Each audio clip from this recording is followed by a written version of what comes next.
Hello साथीहरू, नमस्कार सबैजनालाई। धेरै दिन भइसक्यो युट्युबमा भिडियो पनि अपलोड गर्न नपाएको राम्रोसँग। यो ज्वरो आएर यो रुगाखोकी लागेर औषधि खाँदा खाँदा पनि निको नै भएको छैन राम्रोसँग। के भएको हो, राति दिनभरि ठिक हुन्छ, रातिबाट अनि फेरि त्यस्तै ज्वरो आउन लागिहाल्छ। अनि खै के भएको बुझ्नै गाह्रो भइसक्यो। औषधि खाएको, फेरि पहिलाको औषधिले भएन, फेरि अर्को औषधि चेन्ज गर्नुपर्छ भने फेरि त्यसको लागि फेरि ब्लड टेस्ट गर्नुपर्छ, पिसाब चेक गर्नुपर्छ भने फेरि औषधि दिएको छ।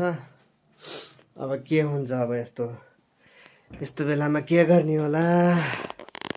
औषधिले कामै गर्दैन, औषधि पनि यति धेरै दिएको छ औषधि हस्पिटलले पनि, ठिक हुने हो कि होइन। यो रुगा खोकीले पनि हैरान पारिसक्यो मलाई त। यो ज्वरो पनि आएर हैरान छ, ज्वरोले पनि। के हो ज्वरो।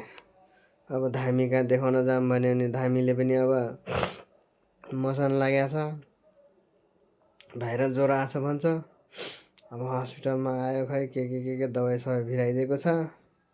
फेरि अब अरू पहिला थोरै दबाई थियो, फेरि निको भएन भनेर फेरि अरू दबाई थपिदिएछ। अब हेरौँ के हुन्छ। अब कहिलेबाट अब हुन्छ अब हाल्ने। अब के भएको होला, यो रुगाखोकी पनि ठिक हुँदैन, मौसम यस्तै भएर हो कि।